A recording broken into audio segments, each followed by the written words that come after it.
Men do not live in vacuums, and Catholics do not either. It is no surprise then that what men love and esteem in their minds and hearts take form in their manners, their language, the art they create, the buildings that they occupy. In other words, in their culture. A culture is what men love. If vice and self are what they love, vice and fatuousness will be depicted around them. If virtue and height ideas inform their lives, beauty and nobility will surround them. It stands to reason that only the church can produce splendid culture, for she alone possesses the veritatis splendor, the splendor of truth. A people devoted to the church have their lives gladdened by basilicas in Palestrina, Titian, and Bach. A people who serve only opinion and license must daily face only World Trade Centers and the Rolling Stones, Geraldo and Madonna.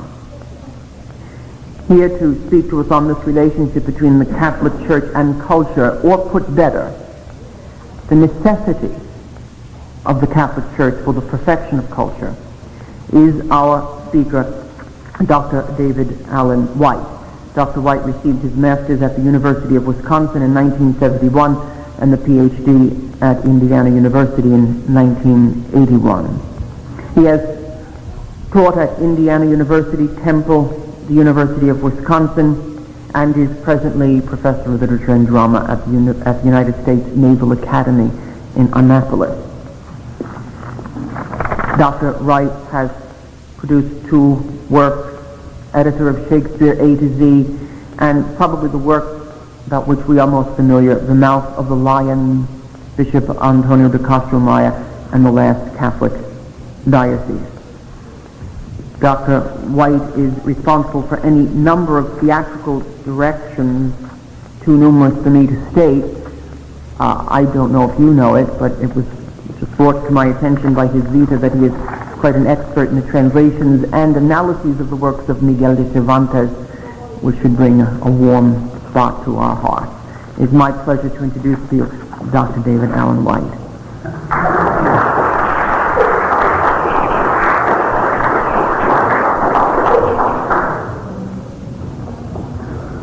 Thank you very much, Father. Delighted to be here this afternoon. And after that very eloquent introduction, let me begin the talk by saying amen. I fully agree with Father's opening remarks, and in fact I will be emphasizing that throughout the talk this afternoon. Actually, let me give a title to this talk that I didn't make public for fear of frightening you off. When Father invited me to come and speak, I had just heard a rather, I found, bone-chilling fact that I had not been aware of previously. And I will explain this as the talk goes on, but the fact I had come upon was that one of the most popular, in fact, I would say a monument in contemporary culture, a dreadful cartoon show called Beavis and Butthead that appears on MTV actually resulted from the Catholic cartoonists being at attendance at a new Mass. I was so overwhelmed when I heard that fact that I began pondering the implications of it and have arrived at the real title of my talk this afternoon, which I would like to call Shakespeare and Beavis and Butthead and the Catholic Liturgy. Now, it might seem like we're dealing with something very extreme there, and in one sense I would say we are. And I am deliberately using Shakespeare to offer as a contrast for 2 reasons. I spend my time teaching Shakespeare. I view him as an old friend. I did most of my graduate studies in Shakespeare. I have, as Father mentioned, edited a Shakespeare encyclopedia. I teach Shakespeare to midshipmen at the Naval Academy, which I consider a great honor. But there is great debate in critical circles as to whether or not Shakespeare was actually a Catholic. I take a rather strong stand on that, and indeed would make the case that the man himself was as much a Catholic author as Dante was, Dante giving us a brilliant view of the next world, Shakespeare giving us a thoroughly Catholic view of life in this world, an important contrast. But I will use them for the fact that there is some debate. We cannot claim automatically that Shakespeare was a Catholic artist, even though his father, we know, was a devout Catholic and he was raised in a Catholic home. He did his principal work at a time of religious upheaval, when England was in turmoil, and the years of his career, stretching, from his birth in 1564 until his death in 1616, could in no way be viewed as a quiet time religiously in England. It was really a time of religious civil war. And in fact, to be open in one's Catholic faith was something very dangerous. As a result, we can say that if Shakespeare was Catholic, he hid that Catholicism behind a kind of veil. And even though the ideas are there, even though we see Catholic truths operating throughout his plays, we can't get a firm fix on the man. But what I'm going to claim this afternoon is that actually we can trace a direct line from the Catholic liturgy to the plays the man wrote. And strangely, I'm going to extend that even further, and that is to the modern cinema. And I'll explain that in just a moment.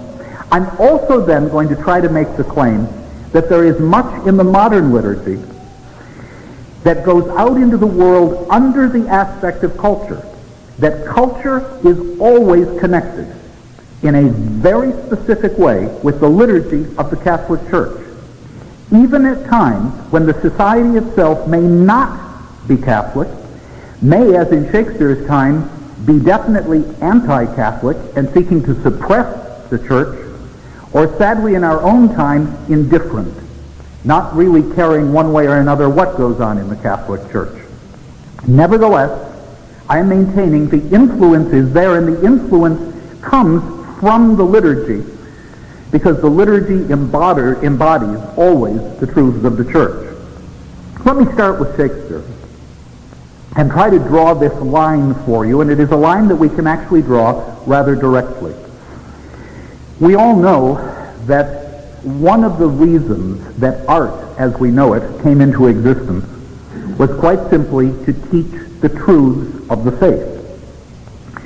In a time before what is viewed as one of the great benefits of the modern age, a time of universal literacy, although those of you who are teachers know how deep that runs these days, but I'll get into that later. Nevertheless, before there was universal literacy, it was necessary to pass on the truths of the faith through many different ways. It is not accidental that when you go and visit Chartres Cathedral, surrounding many of the entryways into that magnificent edifice are the glorious statues. And you can take the time to study the statuary, and each one a particular saint, each one a scene from the Gospels themselves or from the Old Testament. The same true of those magnificent stained glass windows inside. The church itself, through the Middle Ages, was a teaching instrument, as many of you know. But it was not just visually that this took place. It took place also, of course, in the music. And music is always, again, a means of teaching the faith. I won't get into that this afternoon, but I think you can if you want to, and if you'd like to get into a discussion after the talk, apply some of the things I'm saying today to music, both music from the past and contemporary music. But what I want to focus on is literature, particularly the field of drama. We know the moment when English drama was born. And English drama was born with a very simple Latin exchange. It grew out of an Easter Mass. And what happened as part of the Mass, in order to clarify for those Catholics who had come to the Mass what the glorious story of that Easter morning was about, 3 clergy came down the center aisle pretending to be the women coming to the tomb. They were met at the front of the cathedral by another clergy who was pretending to be the angel. This little moment is called the Quem Quietas trope. And the men standing for those standing in, if you will, acting the part of the women coming to the tomb, said to the angel, "Where is he?" And the response came, "He is not here. He is risen." And English drama was born. It was a tiny little exchange, but the exchange offered the possibility that the truths of the faith, the stories of the faith, could be presented dramatically. And from that moment, more and more often, tiny dramas would be performed in the church in order to give explanations of the faith. Eventually, they became so elaborate that they were moved outside the church. The great modern Catholic novelist Walker Percy has said that the church has always been rather uncomfortable with art, and for good reason. Artists tend often to be egomaniacal. They often tend to view themselves as creators in their own right and can become problematic, but also art can often become a bit rowdy. Well, that apparently began to happen in the church, and it was decided while the plays had great validity, they should no longer be done inside the church, and hence they were moved to the church steps. So that in a way, very similar to those statues that stood outside the entryway welcoming the crowds in, they could now see little dramas presented on the steps of the cathedral, on the steps of the local church, that helped explain the truths of God's Word as revealed in Scripture, but see it acted out. So it became quite literally a part of their visual and oral experience, taking those stories in directly. The popularity increased to the point that the guilds in the towns decided to do more elaborate productions, and the little bits of these stories were put on what were called pageant wagons, and entire pageants were created, in which each guild would be responsible for one part of the story, and on festival days in the church, it would be possible to go and watch these pageant wagons roll by, and in the course of the day, watch in dramatic form the entire story of Scripture from the creation through the Last Judgment. It was a day-long event, each guild responsible for one part of the story, very often connected with what the guild itself specialized in. For example, the story of Noah would be taken by the carpenters for obvious reasons, so that a family could go stand at one place in one of the town centers, one of the central areas of England, and in the course of the day witness the Scriptures. This continued, we know, well into the latter part of the 16th century. Why is it important? It's important in this line I'm drawing because the young master William Shakespeare, born and raised in Stratford on Avon, not far from Coventry, born and raised by Catholic parents, most likely on Corpus Christi Day would have gone to Coventry, not far from Stratford, and witnessed these plays. So that quite literally, at the dawn of his lifetime, the young man would have had a chance to learn about the Scriptures dramatically. That is, not just having attended Mass in his hometown, but have a sense of the way in which art can reveal truth through the drama. They continued well into the 1580s, which means by his teen years he probably would have seen them regularly. We can go through Shakespeare's plays and find over and over again references that come from these mystery plays that told the stories, told the Bible story. They were obviously a profound influence on him, not just in terms of the dramatic structure, creation of character, but I would emphasize something else, and that is the absolute necessity of art to reveal truths. And if we're dealing with truths that come as truths of the faith, then those are the truths also expressed by the liturgy. The liturgy, of course, being central in terms of the way we worship God, but art often offering the possibility of allowing the artist and those who also experience the art to worship in another way. I would make the claim that all good art, and certainly all great art, is another form of worship. If great art is in and of itself moving towards an expression of the true and hence the good, and expressing that through the beauty that only a great artist can render, then it would make sense that any artist in expressing the good, the true, and the beautiful has to be moving toward Catholic truth. Because the good, the true, and the beautiful inevitably lead us to God, who is all good, who is all true, who gives us all beauty, who is all beauty in and of himself, and hence the art becomes a form of worship. Art, however, is a form of worship that should then draw one back into the church.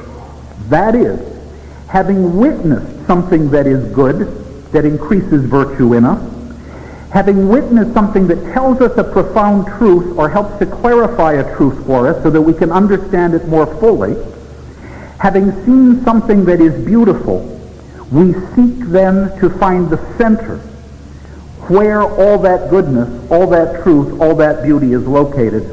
And of course, it is all in the truth of God's Catholic Church. It is, of course, expressed most magnificently in the holy sacrifice of the Mass. It is, of course, for us there on the altar in the Eucharist. So that when we then return to the church with a deeper and more profound sense of the genuine meaning of these things, we are worshiping. Art as a form of worship leads us to worship, I would claim. Let me continue this forward. Shakespeare giving, and I firmly believe this in his plays, the most truthful account anyone has given us of what life in this world is about, with all its joys, its sorrows, its complexities, its triumphs, certainly its tragedies. And Shakespeare himself clearly went through the furnace of modern doubt. When I teach Hamlet, I teach it to my students as the place where modern doubt begins, or gets its most extraordinary first description. It is a vision of the earthquake that took place between the medieval world and the medieval truths and the modern world and the way modern man is attempting to live. And it's not surprising that that earthquake, the shifting of those plates between the medieval and the modern, should have taken place in the drama, because what drama is about is conflict. Conflict of that age was the conflict between the medieval and the new world that was coming, which was a modern world. And boom, it's in Shakespeare. It's particularly in Hamlet. It's the reason why that play remains obsessive to modern man. It's a play we cannot get away from. It is more contemporary now than any new play you're going to find in any theater anywhere in this city or any other city. Hamlet's our most contemporary play. Shakespeare is our most contemporary playwright. Nevertheless, those truths, as revealed in his works, go forward and transcend time for the very real reason, again, that something profoundly human is being expressed there. I would like to quote just briefly, if I could, from an encyclical written by Pope Pius XII, Miranda Prorsas, on actually it's an encyclical on motion pictures, radio, and television. I don't know if anyone even looks at this anymore. To go back and read it is to be hit with the bracing good sense. It's almost like a splash of cold water in terms of a good jolt of sense. God bless Pius XII. It should be everywhere. He is talking about the complications that have come into the world as a result of these technical means of giving entertainment to the masses. He is aware of the great work that can be done in these fields, and in fact, makes the Archangel Gabriel the patron saint of motion pictures, radio, and television. It's an interesting fact. If you want to do something to help clean up the mess that is television and the movies, say some prayers to St. Gabriel. He's there to intercede on our behalf. And I suspect has a good deal more power even than those rotten producers out in Hollywood now that are making the junk.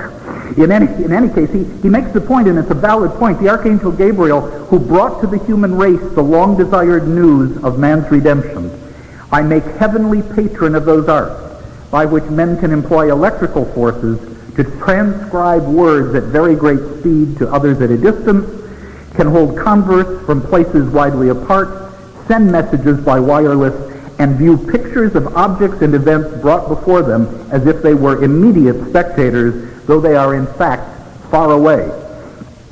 He goes on to define then what in essence must be the core of all the work that is done in the field of motion pictures, radio, and television. And he says the first aim of all these arts to serve truth and virtue,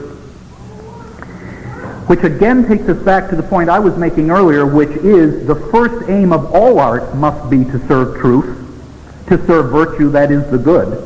And I would simply add, any artist who is serving truth and virtue must do it by means of the beautiful. That is the way in which it gets done. So that we have Pius XII giving that description of what motion pictures at their best, what television at its best can do, what it can be. And he's absolutely right, and in fact, curiously, that which is true, that which is good, and that which retains beauty can still move, and move profoundly. He warns, however, that these same media offer the possibility of putting forward an art that would degrade itself by denying its primary and essential element, in that it would not be universal and perennial, as is the human spirit to which it is addressed. If art is attempting to speak to the human spirit, and of course it must, then the only way it can speak to the human spirit is universal truths. Not just a truth that is true for Elizabethan England, a play written in 1600 that is amusing or interesting to that audience and 20 years later is off the board and replaced by something else, and perennial as is the human spirit to which it is addressed. Not bound by locality, not bound by time, and we have the definition of a classic, that which transcends. Now it's interesting that the first who understood the way in which English playwright and poet William Shakespeare had indeed touched the universal was his friendly rival Ben Jonson, another poet and playwright of the period, who after Shakespeare's death, when the first collection of his works was being put together, the first folio of 1623, wrote a dedicatory poem in which comes the famous line, "He was not of an age, but for all time." And in saying that, what Jonson is doing is underscoring the very point that Pius XII makes in the encyclical, that there was in Shakespeare's art that which was universal and perennial. There were truths contained in that work that were not bound in time to Elizabethan England or the English stage or the English-speaking people in the early 17th century. Those truths transcended. What I'd like to focus on now, to continue that line along from the old liturgy and the dawn of the Middle Ages, and we cannot exactly date precisely when the Quem Quietus trope first was done, through the medieval mystery plays presented at Coventry that the young Shakespeare saw, that influenced the plays he then put on the Elizabethan stage in London in the late 16th, early 17th centuries.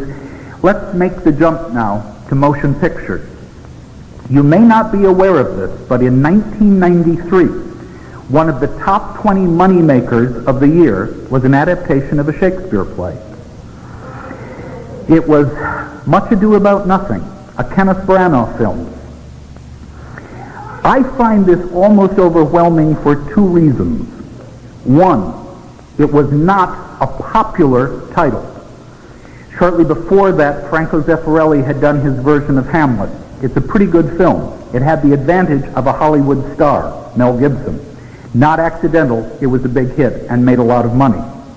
What was surprising about this film is that it was a film of a comedy, a great Shakespeare comedy, but one not terribly well known. It did not have a great deal of big star power, although a few Hollywood figures were brought in, and they're passable. They don't destroy it. But most importantly, at the center of the work is an assertion that virtue is absolutely necessary for a good life and a good marriage. It is a work that the young went to see in huge numbers that asserted the necessity of chastity. I defy you to go out and find another film saying something similar to the young, for the simple reason that the producers know very well if they were to make such an assertion, the film wouldn't get made, no one would go and see it. What made it possible for this film to be made? Well, some success on the part of the director, the fact that they were willing to take a flyer on it, but finally, what dragged them in was they were hearing something they had not heard before.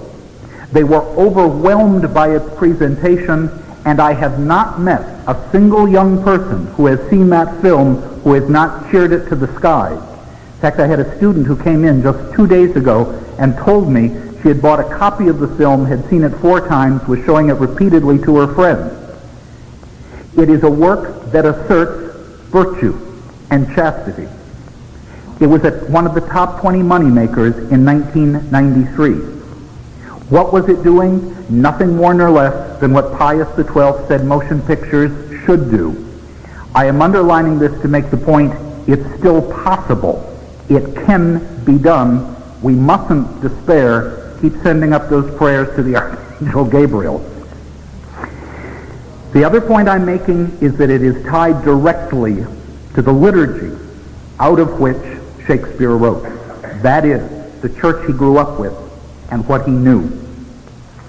Let me make a shift now, because there is now very obviously another strain, and it is the more popular strain. And I don't have to really explain to anyone here what it is. It is destructive, because we cannot go out and walk one block without seeing on the faces of the young what that destruction has accomplished in them.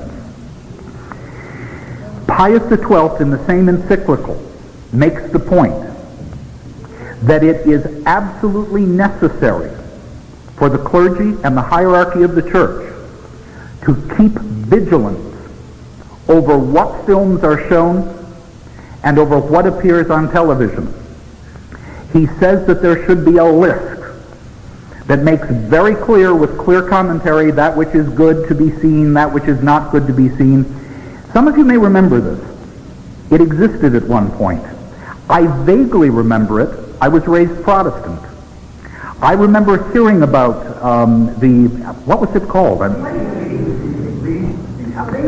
Legion of Decency. Legion of Decency. Okay, I vaguely recall it from my Protestant youth. Curiously, the thing I do remember is that there were times when a film would become controversial, and the very thought that it might indeed be condemned by the church became a central element in its release. Films quite literally cleaned up before they would be released out of fear of the attack that might come from the Catholic clergy on the film, which would mean death at the box office. And as producers, they kept their eye on the box office. My question is, where did it go? What happened? At what point did all of that vanish? At what point did the remarks and the very clear directive from the Pope come to be ignored? Let's connect it with something else. I'll answer the question this way. Perhaps there was some sort of a change, and in order to take a look at the change, let me move to another Catholic artist, not one from the late medieval Renaissance period, but one much closer to home. Again, an English artist. I'm sticking in the realm of English theater and literature because we can read it directly. It's accessible to us. A convert, a very funny man, a very serious man, a great writer, one of the giants of the century, Evelyn Waugh. Waugh began his career as a satirist, which meant he was writing works trying to point the way to the good.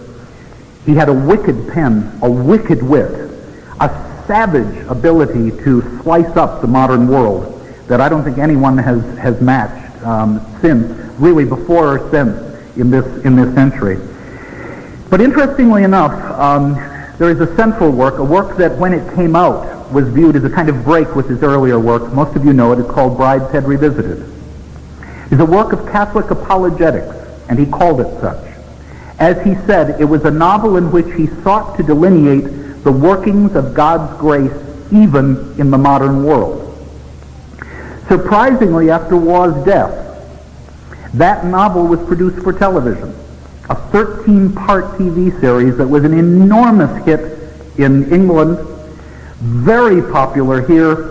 In some ways, one might say it almost justifies the existence of television. Not much else does.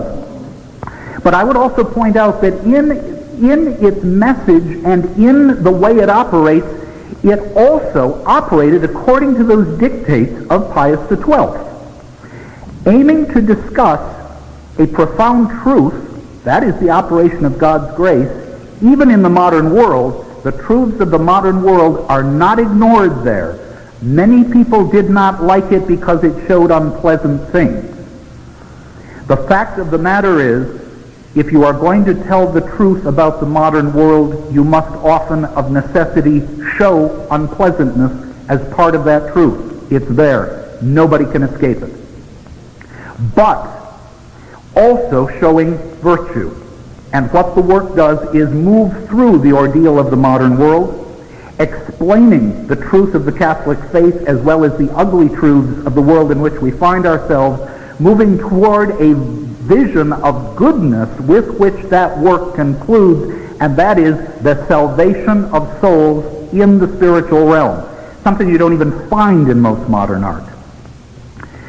A curiosity. I am fortunate enough to work with young people. I am fortunate enough to teach students.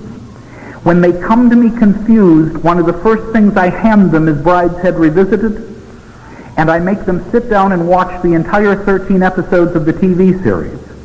I am proud to say that through the workings of God's grace still in the modern world and the hard work of Mr. Waugh in that novel and those folks who made the TV series, there have been somewhere between 20 and 25 young people who have converted to the Catholic faith or lapsed Catholics who have come back to the church.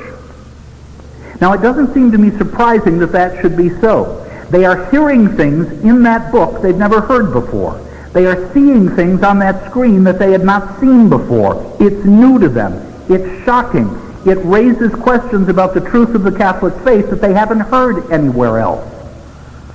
It is an extraordinary work of apologetics, and I know nothing better for converting the young, or at least raising with them serious Catholic questions. What happened to Waugh? Some of you may know this story. He put down his pen. He stopped writing.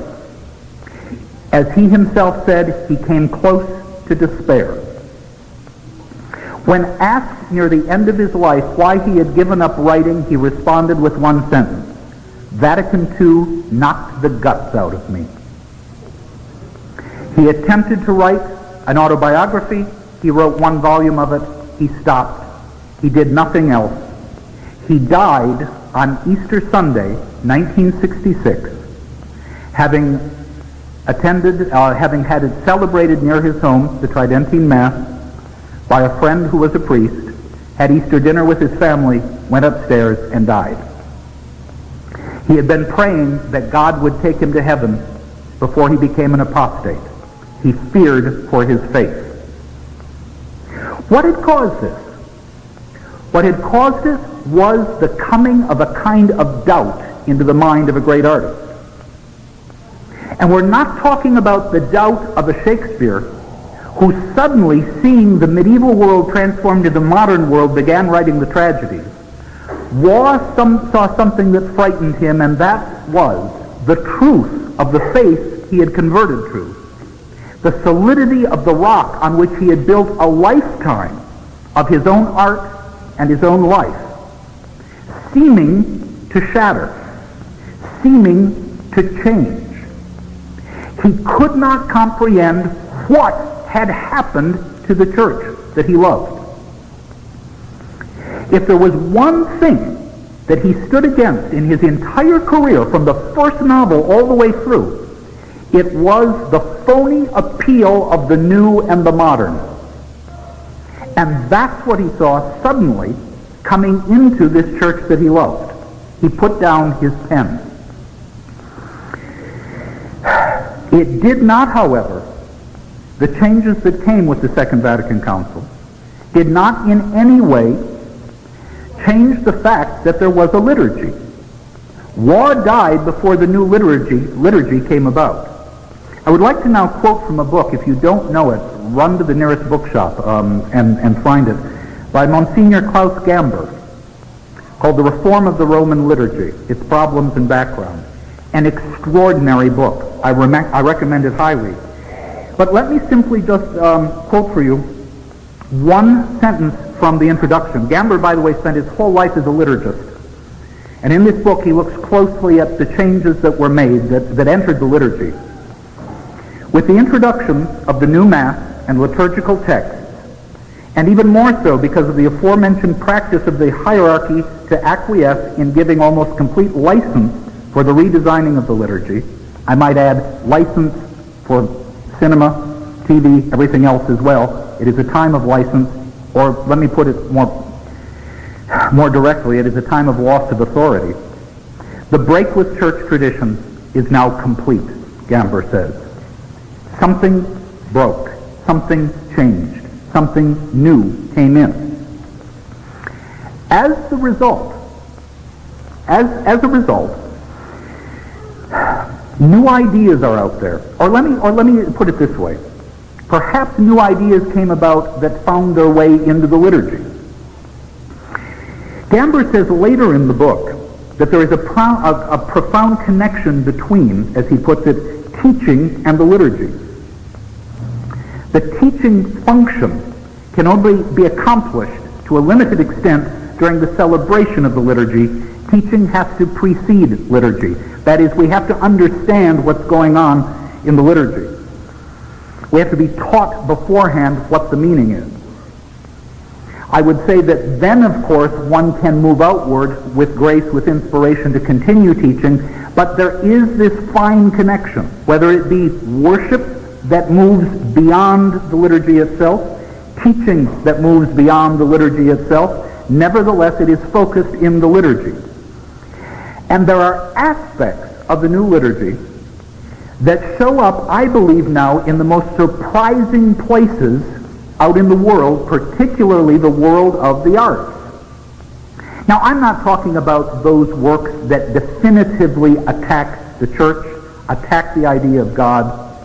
I'm talking about the popularity of some works that, if looked at in the right way, are oddly coherent with what happens in the new liturgy, that are actually not that far removed from the liturgy as one might expect, or that somehow, could we say, the same process goes on. That is, art is out there now, the culture is out there now, expressing certain ideas that then can be connected with what happens in the church.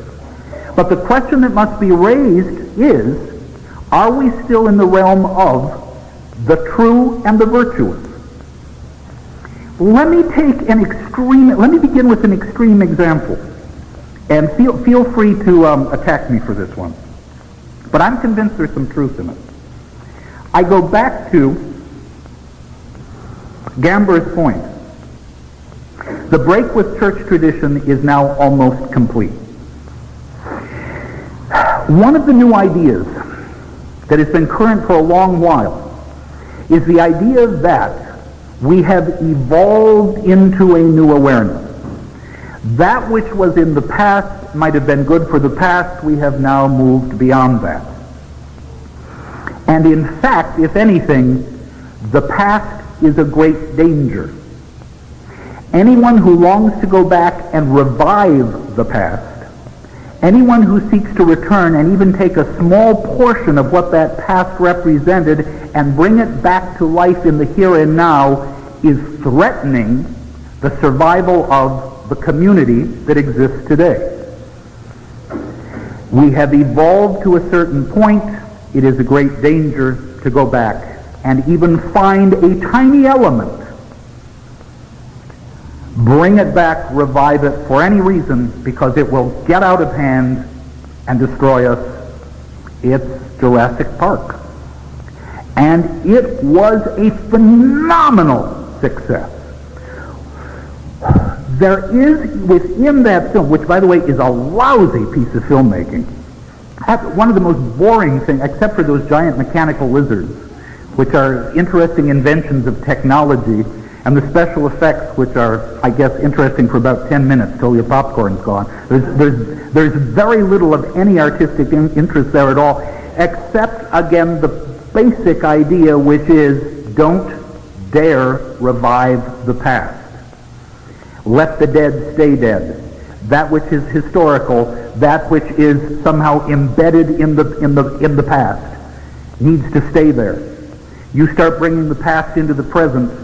If you assume that all can exist as one, look out, be careful for what you're unleashing. Extremely peculiar notion. And yet, it has been part of a liberal mindset for a good number of years. It shows up in other places. Let me quote to you a moment from Shaw's play, Caesar and Cleopatra. Shaw, by the way, the #2 playwright in the English language, who hated Shakespeare, indeed said he would love to dig up Shakespeare's corpse and throw rocks at the bones. That's a quotation. He hated everything Shakespeare stood for. In Shaw's Caesar and Cleopatra, word comes to Julius Caesar that the great library at Alexandria has been set on fire. The messenger says, "Caesar, what should we do?" Caesar says, "Let it burn." The messenger says, "But Caesar, the history of mankind is contained in that library." Caesar says, "A shameful history. Let it burn." It is an attitude, again, very close to that notion of the past is threatening. The past is nothing but a long history of error. Let it be. Don't look back at it. Let me give a second example.